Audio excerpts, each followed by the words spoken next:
네, 안녕하십니까. 2019년도 8월 25일 주님의 날에는 히브리서 12장 1절에서 11절 말씀 중심으로 끝날까지 예수님만을 따라갑시다 라는 제목으로 말씀을 듣도록 하겠습니다. 뒤늦게 막 그 장로교 교회에서 그 청년 시절을 보내던 때였습니다. 그 당시 인터넷이 조금씩 보급되면서 대기업이나 관공서뿐만이 아니라 교회에서도 홈페이지를 운영하려고 했던 시절이었습니다. 어느 날 한 번은 교회를 검색하다가 여의도 순복음교회를 접속하게 되었습니다. 그리고 홈페이지에서 그 조영기 목사님의 그 설교 영상을 보게 되었는데, 그런데 깜짝 놀랐습니다. 조 목사님의 그 쉽게 알아들을 수 없는 경상도 억양의 빠른 설교가 뭔지는 모르겠지만 그냥 좋아지는 것이었습니다. 그리고 그렇게 짧지도 않은 그 설교 시간이 순식간에 지나가는 것이었습니다. 그래서 이후에 주 목사님의 그 설교를 빼놓지 않고 보고 들으면서 잘은 모르겠지만 내 안에 그 무엇인가가 더 채워지는 듯한 감격이 쌓여가고 있었습니다. 개인적으로 주 목사님을 뵙지도 않았고 또 알지도 못하지만 저뿐만이 아니라 많은 분들이 그분을 통해서, 정확히는 그분을 통한 성령님을 통해서 각자의 신앙의 한 시기들을 소중하게 여길 수 있도록 영향을 끼친 것은 분명한 사실인 것 같습니다. 왜냐하면 이분을 통해서 많은 불신자가 주님을 만났고 또 방황하는 자가 돌아왔으며 또 이와 같은 중에 적지 않은 수가 주의 종이 되기도 했습니다. 그 중에 한 명이 바로 저이기도 한 것입니다. 물론 저뿐만이 아니겠지만 그래서 저의 믿음의 본인이 되는 분은 조영기 목사님이라고 말할 수가 있을 것 같습니다. 그러므로 신앙에서 또 목회에서 그리고 삶에서 힘들 때면 그분의 신앙 인생과 그리고 무엇보다도 그 가운데 함께 하셨던 성령님의 도우심을 다시 보고 또 오늘 나의 삶에 성령님의 인도하심을 간구하게 되는 것 같습니다. 자, 오늘은 특별히 예수님께서 우리에게 믿음을 주시는 분이 될 뿐만이 아니라 그것을 지켜나가고 또 온전하게 하시는 주님이 되심을 깨닫고 또한 예수님은 우리가 최후까지 인내할 수 있도록 도우시는 인도자가 되심을 깨닫는 그런 복된 시간이 되시기를 간절히 바랍니다. 자, 우리 오늘 본문 1절에 인생을 경주에 비유하고 있습니다. 자, 그렇다면 경주에 참가한 육상 선수가 가장 싫어하는 것은 무엇이라고 말할 수 있겠습니까? 최근에 전국 육상 경기에서 중학생 육상 선수 양예빈 학생이 전국 학생 신기록을 내면서 샛별처럼 등장했습니다. 이 학생이 뛰는 것을 보면 놀라움 그 자체입니다. 2등 선수와 수십 미터 거리의 차이를 두면서 가히 월등한 실력을 보인 것입니다. 한 번은 계주 경기를 하는데 마지막 주자로 바톤을 이어받고 순식간에 1등으로 뛰는 앞 선수를 추월하더니 결국 이 또한 월등한 차이로 역전하는 경기는 많은 사람들로 하여금 찬사를 받았습니다. 그런데 만약에 이러한 양예빈 선수가 경기 도중에 갑자기 다리에 쥐가 난다면 어떻게 되겠습니까? 스타트를 하고 실력을 발휘하여 이제 1등으로 치고 나가고 있는데 갑자기 다리에 쥐가 난다면 이 선수는 달리다 말고 경기장 바닥에 쓰러지고 결국은 경기를 마치지 못할 것입니다. 그러나 이후에 이러한 경험은 이 선수로 하여금 근육 훈련과 또 준비로 다음 경기에서 실수를 줄이는 철저한 대비를 할 수 있게 할 것입니다. 또 만약에 중장거리 계주를 하는데 무거운 배낭을 혼자만 메고 뛴다면 어떻게 되겠습니까? 마지막 주자로 바톤을 받고 전력을 다해 달려보려고 하지만 등에 맨 그 커다란 배낭은 온전한 실력을 다 발휘하지 못하게 하는 짐이 될 것입니다. 그리고 앞서가는 선수는 물론이고 뒤따라오던 다른 선수들에게까지도 초월을 당하고 또 결국 순위 밖으로 밀리게 될 것입니다. 그러나 등에 맨 그 짐을 벗어버린다면 이 선수는 잠시 동안 주춤했던 그 경기를 다시 만회할 수 있는 기회를 갖게 될 것입니다. 자, 혹여나 나 자신의 인생의 경주에서 아직도 벗어나지 못한 무거운 짐이 있다면 과연 그것은 무엇이라고 말할 수 있겠습니까? 그 존 버년의 철로 역정이라는 책이 있습니다. 자, 우리가 너무나도 잘 알고 있는 기독교 고전입니다. 자, 이는 세상에서 성경 다음으로 많이 읽혀지는 책입니다.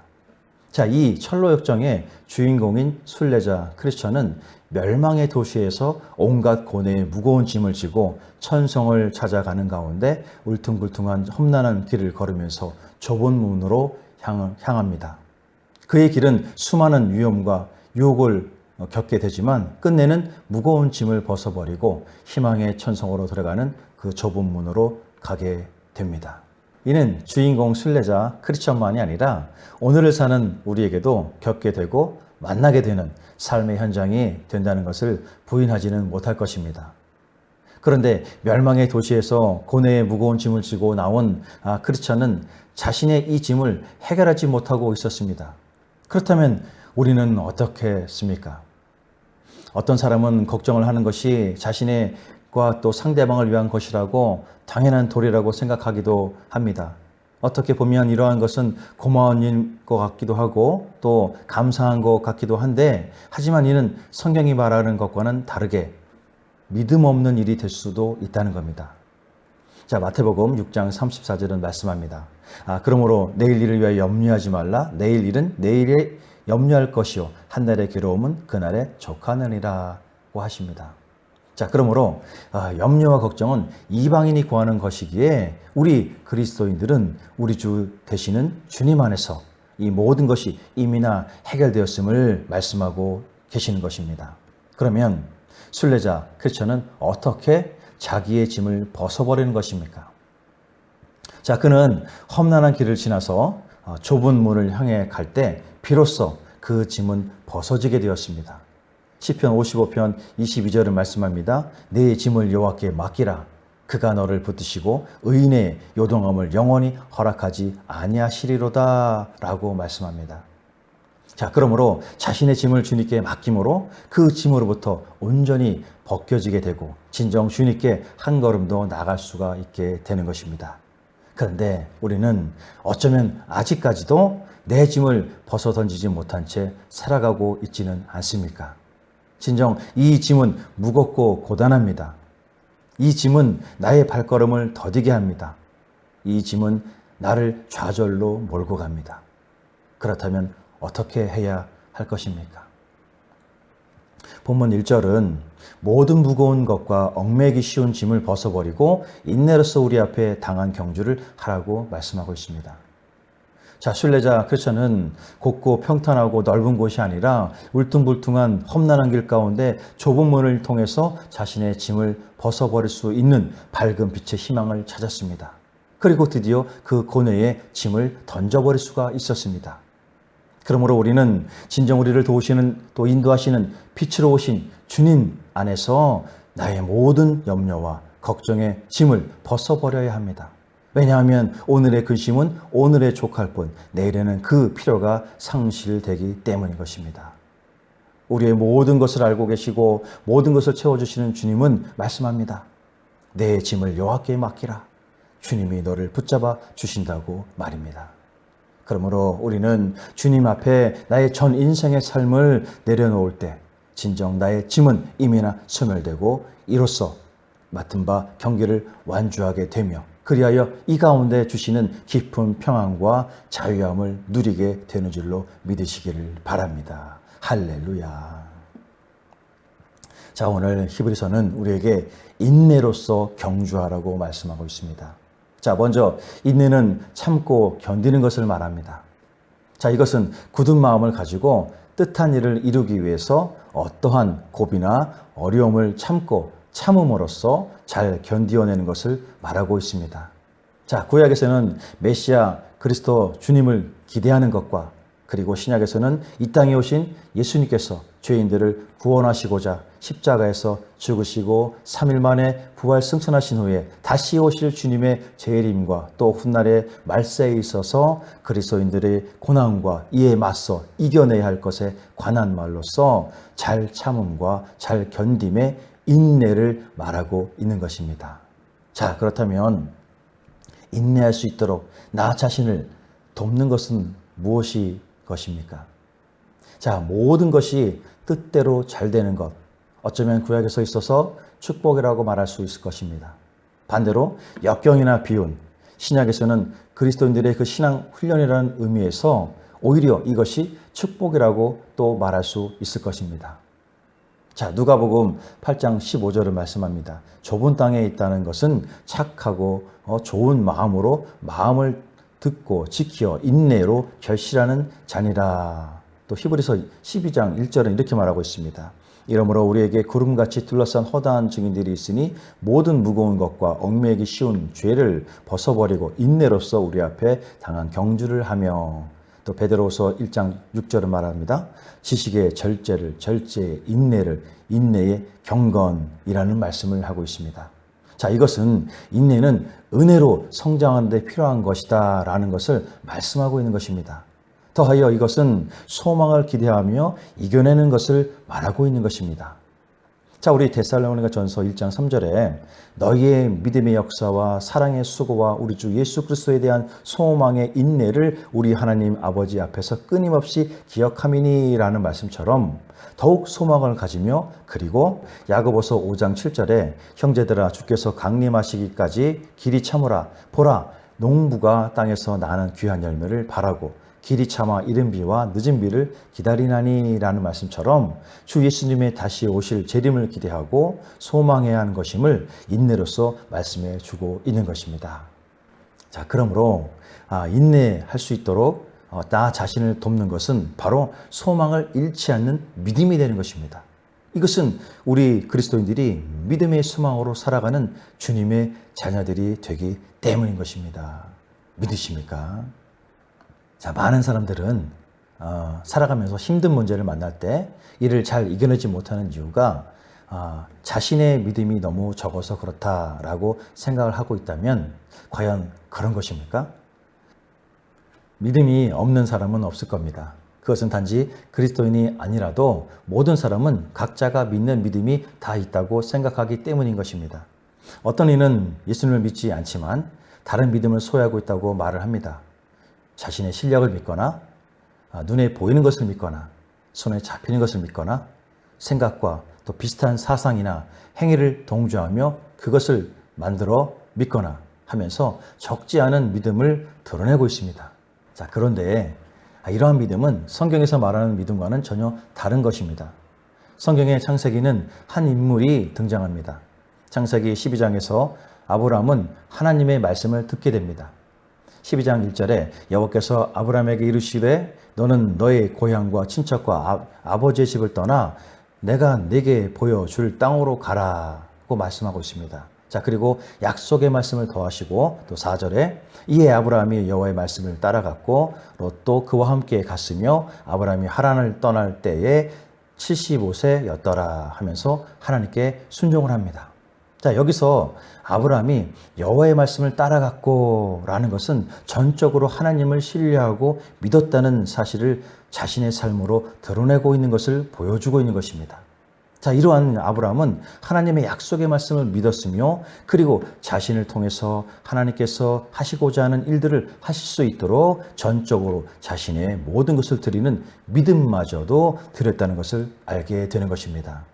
자, 이는 당시에 그 지역에 부자였던 아브라함이 자신의 부의 능력을 내려놓고 눈에 보이고 손에 쥐고 있던 재산과 보화들을 뿌리치고 광야의 모래 속을 뚫고 가는 믿음인 것입니다. 그렇지만 무엇보다도 창조주이시며 세상 주관자이신 하나님의 인도하심을 믿는 믿음의 사람이었다는 것입니다. 자, 그러므로 요한일서 2장 16절에 이는 세상에 있는 모든 것이 육신의 정욕과 안목의 정욕과 또 이생의 사랑이니 다 아버지께로부터 온 것이 아니요 세상으로부터 온 것이다 라는 말씀처럼 믿음이 적다는 것은 하나님으로부터가 아니라 세상으로부터의 정욕을 자랑하는 것뿐이라는 것입니다. 자, 이는 세상의 정욕을 뿌리치고 또 하나님의 말씀에 따라가는 아브라함의 믿음을 통해 보여줌으로써 잘 알게 되어지는 것입니다. 자, 그리고 당시의 아브라함은 대를 이을 자식이 없음으로 해서 하나님께 도우심을 간구합니다. 이에 한탄하는 아브라함에게 하나님께서는 네 몸에서 날 자가 네 후사가 되리라 라는 약속의 말씀을 해주십니다. 이것은 하나님께서 아브라함이 육신적으로 늙어서 불가능한 일 같지만 아들을 반드시 낳게 되는 것과 또 별과 같이 수많은 자손을 얻을 것을 알려주시면서 그의 불안과 걱정하는 모든 문제들을 해결하여 주시는 것입니다. 창세기 15장 6절을 말씀합니다. 아브라함이 여호와를 믿으니 여호와께서 이를 그의 의로 여기시고 라고 하고 있습니다. 자, 이것은 우리는 아브라함이 된 아브라함처럼 말씀에 민감하여 주어진 약속의 말씀에 따라서 순종으로 나아갈 때 진심으로 믿음으로 이겨내는 자, 진정 의롭게 되는 자녀가 되는 줄로 믿으시기를 바랍니다. 아멘이십니까? 본문 2절은 믿음의 주여 온전하게 하시는 이인 예수를 바라보자. 그는 그 앞에 있는 기쁨을 위하여 십자가를 참으사 부끄러움을 개의치 아니하시더니 하나님 보좌 우편에 앉으셨느니라. 자, 예수님께서는 우리의 믿음의 주여 온전케 하시는 이라고 말씀하고 있습니다. 자, 히브리서에서는 이를 어떤 의미로 나타내고자 하고 있는 것입니까? 그리고 이 진리가 적은 믿음에 있는 사람에게 있어서는 어떤 깨달음을 알게 하고 있는 것입니까? 예수님께서는 이 땅의 공생애 가운데 그 믿음을 온전히 실행하신 완전한 분이 되심을 말씀하고 있습니다. 예수 그리스도께서는 그 믿음의 본을 보이시고 나타내신 분이시며 또한 믿음의 실천에 있어서도 다른 어떤 이와도 결코 비교할 수 없는 절대적인 믿음을 나타내신 분이십니다. 그러므로 우리의 구원자로서의 예수 그리스도께서는 믿음을 완전히 성취하셨음을 말씀하고 있는 것입니다. 자, 이는 믿음을 따라가는 그리스도인들에게 있어서 11장에서 말하고 있는 많은 증인들의 역사를 통해서 그 본을 삼게 되며 이 모든 역사를 주장하시고 동행하시며 또 그리스도와 함께 하심은 오늘도 그와 함께 역사의 한 증인이 되고자 하는 이 땅의 많은 그리스도인들에게 있어서 온전한 믿음의 토대가 되는 줄로 믿으시기를 바랍니다. 아멘이십니까? 자, 3절에 너희가 피곤하여 낙심하지 않기 위하여 죄인들이 이같이 자기에게 거역한 일을 참으신 일을 생각하라 하십니다. 자, 이 구절에서 히브리서는 예수님을 생각해 보라고 말하고 있습니다. 그러면 히브리서의 사람들은 왜 예수님을 생각해야 하는 것입니까? 자, 당시 히브리서 사람들은 핍박과 박해로 많은 어려움을 겪고 있었습니다. 이러한 가운데 예수 그리스도께서는 자신을 대적하고 십자가에 못 박아 죽게 했던 적대자들에게 직접 대응하지 않으시고 모든 것을 완전히 참고 이기셨습니다. 이렇게 극한 박해를 당하셨던 예수님은 오늘 히브리서 사람들의 그 고통과 고난도 능히 알고 계시므로 이에 히브리서의 사람들을 위로하시고 격려하시는 분은 진정 예수 그리스도가 되심을 생각해 보라고 하고 있는 것입니다. 그러므로 이러한 사실은 당시의 히브리서의 사람들에게 크나큰 위로가 되어지는 것입니다. 자, 우리 본문 5절과 6절 또 아들에게 권하는 것 같이 너에게 권면하신 말씀도 잊었도다 일렀으되 내 아들아 주의 징계하심을 경히 여기지 말며 그에게 꾸지람을 받을 때 낙심하지 말라. 주께서 그 사랑하는 자를 징계하시고 그가 받아들이시는 아들마다 책짓질 하심이라 하였으니 라고 하십니다. 자, 여기서 주님이 우리를 꾸짖으실 때 낙심하지 않아도 되는 이유가 나옵니다. 잠언 3장 11절 12절을 말씀합니다. 내 아들아 여호와의 징계를 경히 여기지 말라. 그 꾸지람을 싫어하지 말라. 대저 여호와께서 그 사랑하시는 자를 징계하시기를 마치 아비가 그 기뻐하는 아들을 징계함 같이 하시느니라 하십니다. 자, 이는 하나님을 믿는 것은 축복과 형통함이라는 관계에서 이제는 하나님의 사랑이 부모와 같은 마음으로서 또 징계와 책짓도 포함한다는 하나님의 또 다른 섭리를 보여주고 계시다는 것입니다. 자, 그래서 이것은 좋을 때나 또 어려울 상황에서도 하나님의 사랑을 느끼며 그 안에서 떠나지 말 것을 말씀하고 있는 것입니다. 이처럼 5절과 6절은 하나님의 징계에 대한 그 뜻을 나타내는 것으로 하나님께서는 자신과 더 친밀한 부모와 자식과 같은 관계를 맺기 위해서 때로는 당신의 백성들을 고통과 고난을 통해서 인도하심에 따르는 순종의 자녀로서 이끄심을 말씀하고 있다는 것입니다.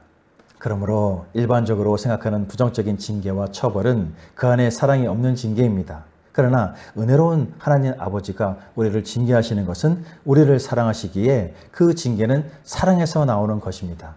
우리가 진실로 거듭나는 자녀로 성장하시길 바라신다는 점에서 보통의 처벌과는 분명히 다른 것입니다. 그래서 오늘 말씀처럼 우리가 하나님께 징계를 받을 때에는 결코 낙심할 필요가 없다고 말씀을 하고 있는 것입니다. 아멘이십니까?